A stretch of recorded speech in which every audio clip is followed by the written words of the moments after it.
Good morning, everybody, and welcome to our webinar on the AEC workflow for civil engineers. I'm Dave Bosworth, and I am one of Exitec's principal consultants. You can view a recording of today's webinar available from our website on the link below. We'll be taking questions at the end of the presentation. The question and answer session won't be available in the recording. So first of all, just a little bit about Excitec. Excitec are an Autodesk Platinum partner.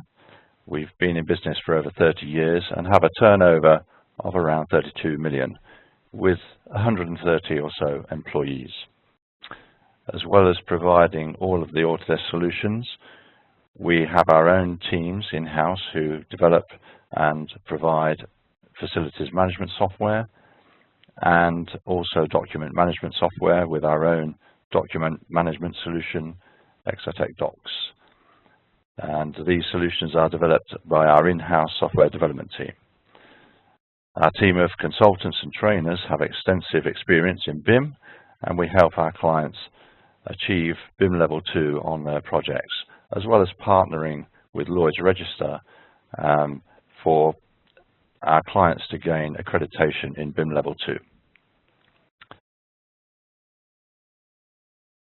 So the agenda for this morning's webinar, we're going to be taking a look at the Autodesk AEC Collection and how that relates to our work as civil engineers. So we'll be looking firstly at InfraWorks and the workflow between InfraWorks and Civil 3D and Revit, leveraging InfraWorks for planning and prelim design. We'll then move on and have a look at how we can bring Civil 3D and Revit models back into InfraWorks for project review. We'll look at the model coordination workflow with Civil 3D and Navisworks Manage. And we'll finish up with looking at visualization from Civil 3D using 3D Studio Max. At the end of the presentation, there'll be an opportunity for you to ask any questions you may have, and I will do my best to answer them. So, first of all, the AEC Collection. As its name suggests, a collection of Autodesk solutions aimed at architecture, engineering, and construction. And amongst the key products that are in the collection, we have Revit and Civil 3D, also InfraWorks, Navisworks Manage for coordination, and 3D Studio Max for visualization. Recap Pro can help us introduce point cloud data into our workflows. And there's many more products as well in the AEC Collection. Not forgetting, of course, AutoCAD. We now have AutoCAD 1, which has AutoCAD plus all of these other applications which were available separately previously. And key amongst these, perhaps for us, is Map 3D, which we can use to leverage GIS information in our workflows. So the first workflow we're actually going to look at is a preliminary design in InfraWorks and how we could move that into both Civil 3D and Revit. So this is a model created in InfraWorks using the Model Builder tool. For those of you that are familiar with InfraWorks, you'll know what that tool is. And our task is to create a link road between the cloverleaf roundabout on the left and the collector road on the right. So we're going to create a new component road, and as I start creating this, you'll notice we can do this either based on intersection points or element by element. And we're going to choose a particular assembly style. It's rather like Civil 3D with our Civil 3D assemblies. These are individual components that are basically bolted together to give us a complete cross-section of a road. So I'm just going to start sketching the design, and you can see that as I'm moving it around on the screen, the curves are either appearing or disappearing, and that's because we've chosen a particular standard for our road, And if the curve can't fit because the standard isn't met, then it will actually not put a curve in, but it will still place an IP in the model, and we can add a curve later if we need to. So we'll just continue sketching, and you'll notice that I'm actually taking the road over a railway cutting here. And again, as I move my cursor around, you can see the curves appearing and disappearing depending on where I position the intersection point. And we'll just connect up to this road at the end here. And when I click on this component road, you see you have grips displayed. Again, it's similar to what you would expect if you were designing in Civil 3D. And you can move the grips around. If I click on this curve, you'll notice that it's made up of not just a circular curve, but also spirals as well. So that's the design standards that we're using. And we can move these grips around, and the model will just update as we do that. We've got an IP here, which I don't really need, so I can just remove that one and take that one out. We may need to just adjust the route over the railway here, so we can make a small change to that. You can just see the cutting there. Again, we've got an IP here that didn't really meet our standards, so we're going to force a curve in there, and I can just adjust that curve and drag the curve out, like so. So we now have our component road, and if we go to the start of the component road, you'll notice that it's actually fallen below our roundabout here. So when I click on the component road, one of the options I have is to show a profile view. Again, very similar to Civil 3D. And you can add and remove intersection points and put vertical curves in the profile view. And I can also just sort of drag the design up and down. And in this case, because I've dragged it up to meet the roundabout, it puts now a junction in to that cloverleaf in the model. By highlighting the junction area, I can select the different quadrants, and I can just drag that junction bell mouth out and just create a better access onto the roundabout. So there we have our sketched component road. But we're not quite finished yet, because I've still got this railway cutting to deal with, and we're going to just place a bridge structure. So I'm going to put in a precast girder bridge in here.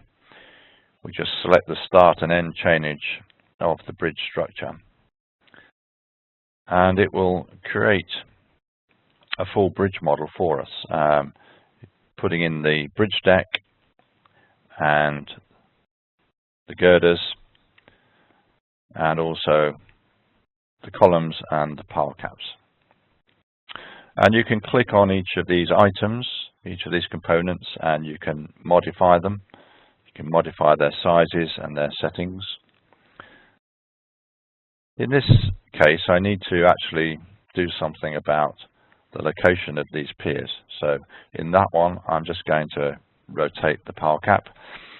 I'm not a bridge engineer, as you can see. I doubt I would actually be able to build this bridge, but just to give you an idea of what we can do with this, I can select the pier and just drag it along. And when I click off it, again, the model will just update. Now, these components are actually customizable. If you have Inventor, you can get a plugin for Inventor Pro that will enable you to create your own bridge assembly components. So you can build up a library of parts that you need for your own bridge designs. So I'm just going to slide that one over a little bit. And again, I can just look at that in the profile view. You can see that the IP, the high point there, is not over the railway cutting, so I'm just going to move that over, and that model will then update. So we have our completed bridge. Now, from InfraWorks, I can export an IMX file, and I can then open that in Civil 3D. So if I was to open that IMX or import from the model file, that InfraWorks model, what I would actually get in Civil 3D are the surfaces, and as you just saw, I would also get a corridor model. So it will actually build a corridor for me. Here I'm looking at the alignment. So this is the centerline alignment of that component road, and I can edit it, and I can also edit the profile of that component road. So I can now take that design into Civil 3D, and I can work it up, editing these assemblies that it brought in, and create a completed design in Civil 3D. Back in InfraWorks, I can send my bridge to Revit. So I'll just tell it to send that into Revit, and I actually will get a full bridge model in Revit 2019. And again, if I just select these components, you'll see that it does know what they are. It will tell you that it's a pier or bridge foundation. And if we look underneath, you can see the girders, and they're listed as bridge primaries, and there are also the abutments. The road makeup is also brought in. These are just generic models, though, but that's useful because that's our road geometry. And we can use Revit to create all the documentation we need. Obviously, we can update the components if we want to, and generate all the documentation we need for that bridge design in Revit. So that was looking at the workflow from InfraWorks to both Civil 3D and Revit. So the next workflow we're going to look at is bringing Civil 3D and Revit information back into InfraWorks. So we can actually go both ways with this. So this is my completed road design in Civil 3D. I've got a corridor model, and it goes over the railway and links to my link road over on this side. And we're going to bring that into InfraWorks. So back in InfraWorks, on my data sources, I can select the Civil 3D drawing and open that Civil 3D drawing file. Now, you won't want everything in from Civil 3D. You'll only want certain things. So in my case, I'm going to bring in my route, my road, my existing ground surface, and I'm also going to bring in the corridor coverages. First of all, if I switch my view to a wireframe view, you see the triangles there represent the level points from the LiDAR data, and it's a regular grid. I'm first of all going to bring in my existing ground surface, which was built from topographic survey information. And when I bring that into InfraWorks, it will re-triangulate the ground for me. And if I just zoom in, you'll notice that as I zoom in, I see the detail now of where this extra height information has been added, and the triangles are no longer regular. They represent the actual ground levels from my survey.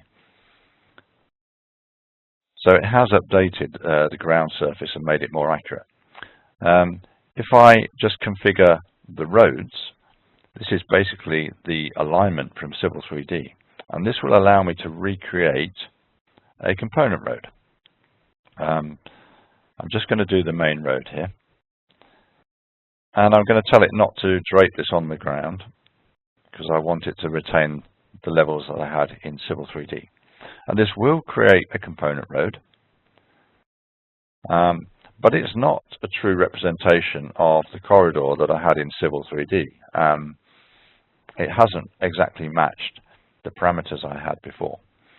But with this component road, I can modify it to include grading if I want to. So it's the correct route and the correct levels, but not exactly the same makeup of road that I had in Civil 3D. So that is one option, but not really perhaps what I would be looking for. So I'll just remove that one. I also told it to bring in the corridor coverages, so I'm just going to configure those. Now the coverages are built from the link codes on the corridor model. Again, I'm going to choose not to drape these on the ground so they'll retain their height. And the important thing here is that tag field that's referencing the link code from Civil 3D. And those tag codes can be added to style rules, as you see here. And these style rules are reading the tag code and applying the correct material depending on the code. Now what I have in my model is a true representation of the road widths and makeup that I had in Civil 3D, and it's actually looking pretty good. And what I've done in this case is I've taken off the area where the bridge is, because we're going to bring a bridge model back in into InfraWorks. So the bridge model itself, I'm just going to bring in, and I might need to actually reposition it because it's floating up in the air at the moment. And if I was doing this accurately, of course, I would get the coordinates and know how much I needed to shift it by. And here's a finished view showing my corridor coverages with the bridge model in place back in InfraWorks. So we can use this workflow to visualize or showcase our design. This is another example. This is a housing development this time, built from Civil 3D. So the corridor road model was designed in Civil 3D on a topo surface. And these buildings that you see, these are Revit houses, so house types created in Revit. And then all of the other detail that you see has been drawn in just in InfraWorks, using sort of barrier styles for the fences. We've put vegetation in, some street furniture, and it gives you quite a nice looking realistic model, just to give you some idea of how you can leverage InfraWorks after you've completed your design. So the next workflow that we're going to look at is taking Civil 3D information into Navisworks Manage.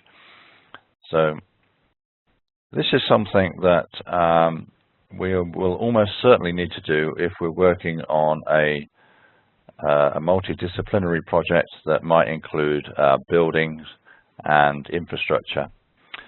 And just looking in this Civil 3D model, you can see I've got some pipe networks, and I've got this sort of access road around the building, and that's a corridor model. And the best way of bringing that corridor model into Navisworks is not to bring the corridor directly in, but to extract solid objects from the corridor. So here we're using the Extract Corridor Solids tool, and what it's going to do is actually create AutoCAD solids for each component of the road. We can also tell it to add additional data to the corridor solids based on the information from the actual corridor itself. And I could put these in a new drawing, or I can just simply add them to the current drawing. So we've created these solids, and as you can see, they are now separate components. So there we're just looking at one part of it.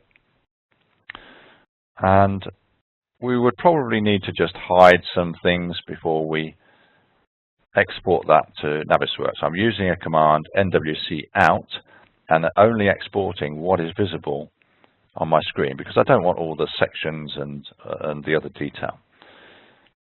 So we can just append that NWC file into Navisworks, and you'll see if I pick on one of those road solids, so I just pick the curb there, and if I pick perhaps part of the road carriageway, you see the additional data that we added to that.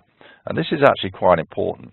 Using Civil 3D property data, I can put any information I want onto the objects that I bring across from Civil 3D, and that information will then be available in Navisworks.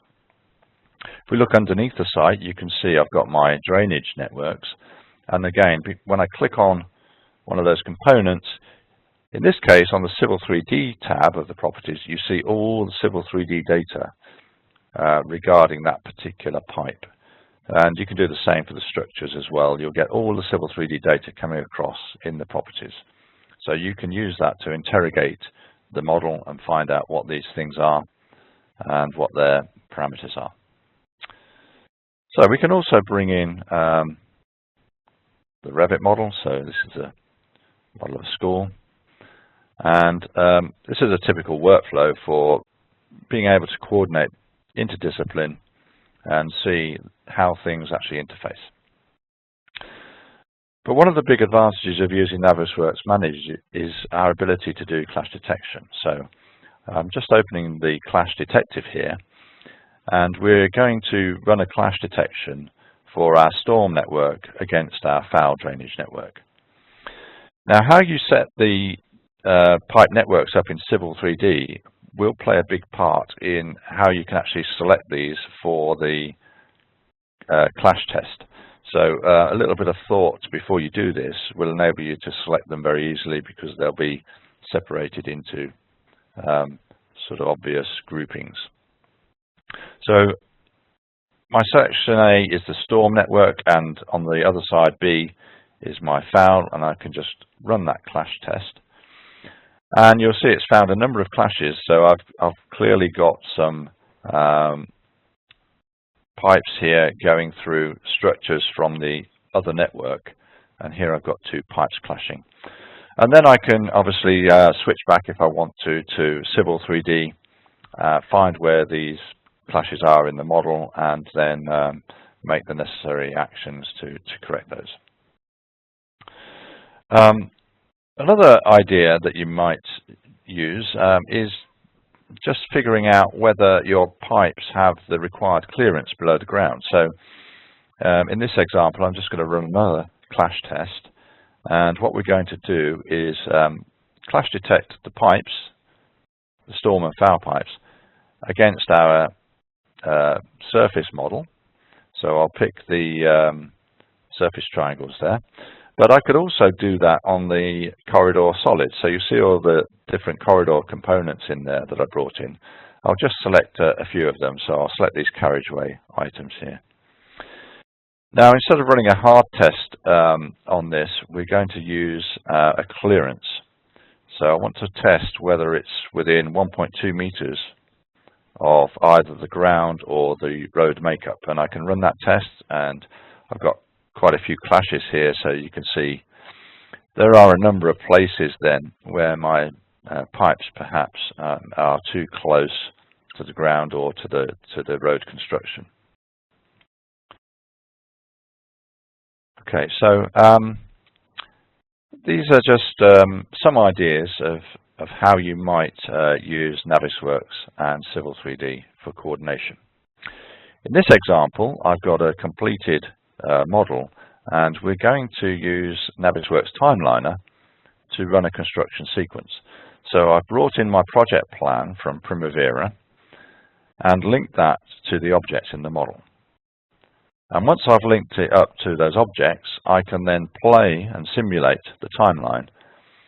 And as it runs through the days and weeks and months, you'll see the different elements of the road design and the bridge construction being put in place. So this is very useful for us to be able to understand exactly what the correct sequence of operations will need to be for site planning, and also to understand if there's going to be any critical time operations that could perhaps not happen because something's in the wrong place or we don't have the right plant in the right place. So that's just a look at construction sequencing using Navisworks. So our last workflow is going to be looking at how we can take a Civil 3D model into 3D Studio Max for visualization. So again, here's our completed road design model in Civil 3D, and we're going to export this using a tool called Civil View. So this export to 3D Studio Max creates a file for Civil View, which is a plugin in 3D Studio Max. And what you can see here is I can choose from various corridors, surfaces, feature lines, and I can basically generate a file that 3D Studio Max can read and convert into 3D Studio Max model for visualization. In Revit, of course, I've got my bridge model, and what I've done in here is I've actually turned off some of the road components, so you can see through to the girders, because I'm going to bring in the road surface from Civil 3D. So here in 3D Studio Max, we're going to enable the Civil View plugin, and I'm going to read the file I exported from Civil 3D and just choose from that file what I want to actually import. So I'm going to bring in some of my road alignments here. I'm also going to bring in the railway alignment, and I'm going to bring in also my existing ground surface, but this surface has got a hole cut in it where the corridor model sits. And then I'm going to bring in the regions from the corridor, and this is what will actually create my materials in the visualization. Now, you don't have to worry if you pick the wrong things or you're not sure whether you need to pick something or not, because you can keep going back in here at any time and select more things and re-import them again whenever you want. And also you can just refresh things. You'll notice as I import that, it just told me there that it was going to shift the model. So it shifts it by a set amount to keep it close to the origin. Now you see this checkerboard surface that I've got, that's my ground surface. What I've done here is I've put an aerial image on it.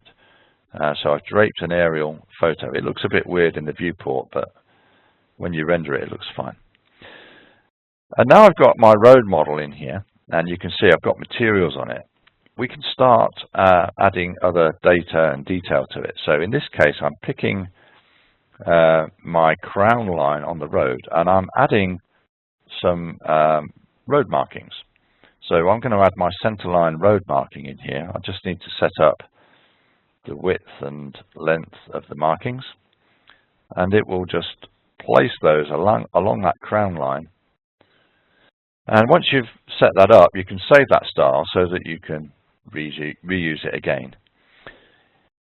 Just following on from that, you can see I've now also added some white lines on the channels of the road. And now we're going back into the Civil View, and we're just going to populate it with a railway style. So this time I'm picking the railway alignment, and I've got a style set up for that, and I can just basically drop that rail style into the model. Using just normal 3D Studio Max command, I can link in my Revit bridge model, and we just pick the view from Revit that we want to bring in. And again, it will put it off to one side. I just need to calculate what the offset is, which I can do fairly easily, and then just do a single transform to get it exactly in the right place. So now you can see I've got my bridge over the railway, and it links up quite nicely with my corridor model.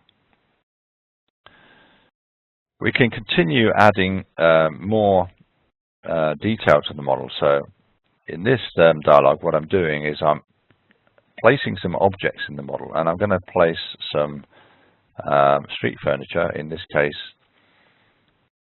some light columns, and I'm basically placing these along the channel line alignments but with an offset.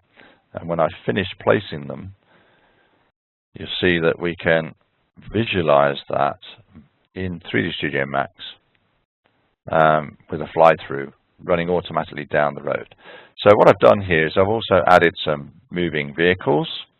They're just object placements similar to the light columns, except they've got a speed to move them along the road. And you see also we've got some road signs. You can add vegetation and buildings and all sorts of other detail to this 3D Studio Max model. It's actually quite straightforward to do. And that's just an idea of how you could visualize Civil 3D objects using 3D Studio Max. Okay, well, I hope you've found that useful and interesting. Just remains for me to thank you for watching the webinar today. There are going to be further webinars on the AEC Collection for structural engineers and also for architects. So stay tuned to Excitech for details on how to join those future webinars. So thank you and enjoy the rest of your day.